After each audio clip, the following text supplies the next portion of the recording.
Back to the bulletin. దేశవ్యాప్తంగా సంచలనం సృష్టించిన దిల్సుఖ్ నగర్ జంట పేలుళ్ల కేసులో దోషులకు తెలంగాణ హైకోర్టు ఉరిశిక్ష విధించింది.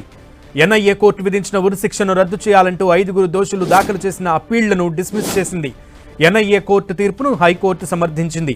2013 ఫిబ్రవరి 21న దిల్సుఖ్ నగర్ జంట పేలుళ్లలో 17 మంది మృతి చెందగా 131 మందికి పైగా గాయపడ్డారు.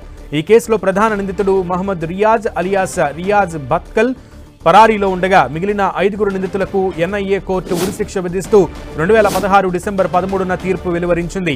దిల్సుఖ్ నగర్లో 2013 ఫిబ్రవరి 21న జరిగిన బాంబు పేలుళ్లు దేశవ్యాప్తంగా సంచలనం సృష్టించాయి. సాయంత్రం 6:58 6 సెకండ్ల వ్యవధిలో 2 పేలుళ్లు జరిగాయి. 100 మీటర్ల దూరంలోనే 2 పేలుళ్లు జరగడం జనాలు పరుగులు తీశారు. దీంతో ఈ ఘటనలో 17 మంది మృతి చెందగా 130 మందికి పైగా గాయపడ్డారు. అయితే తీవ్ర గాయాలతో బయటపడిన 78 మంది జీవితాలు కూడా తీవ్రంగా ప్రభావితమయ్యాయి. ఇందులో చేతులు, కాళ్లు, చెవి భాగం కోల్పోయిన వారు కూడా ఉన్నారు.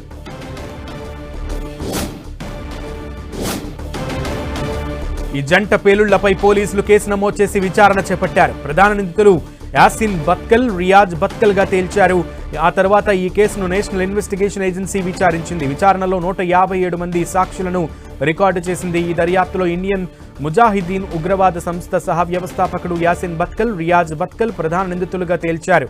2013లోనే భారత్ నేపాల్ సరిహద్దులో యాసిన్ బత్కల్ ను పోలీసులు అరెస్టు చేయగా మరో ప్రధాన నిందితుడు రియాజ్ బత్కల్ ఇప్పటికీ పరారీలో ఉన్నాడు. వీరిద్దరితో పాటు అసదుద్దా అఖ్తర్, వకాస్, అలాగే తెహసీన్ అఖ్తర్, ఎజాజ్ షేక్, సయ్యద్ మక్బూల్ ఉగ్రవాదులు నిందితులుగా నిర్ధారించారు. ఆ తర్వాత 3 ఏళ్ల పాటు ఎన్ఐఏ ప్రత్యేక న్యాయస్థానంలో జరిగిన విచారణ అనంతరం నిందితులకు మరణ శిక్ష పడింది.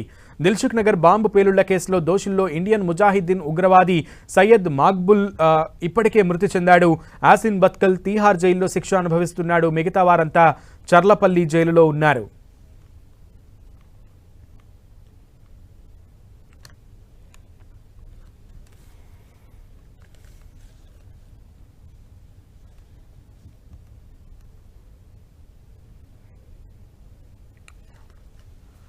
దిల్సుఖ్ నగర్ పేలుళ్ల ఘటనలో హైకోర్టు తీర్పు, ఎన్ఐఏ కోర్టు ఇచ్చిన తీర్పును సమర్థించింది. మొత్తానికి దోషులకు ఉరిశిక్ష విధిస్తూ తీర్పునిచ్చింది. 2016లో ఈ ఘటన జరిగింది. ఈ ఘటన తర్వాత ప్రధాన నిందితుడు ఇప్పటికీ పరారీలో ఉన్నప్పటికీ మిగతా 5 దోషులకు ఉరిశిక్షనైతే ఖరారు చేస్తూ ఉత్తర్వులు జారీ చేసింది.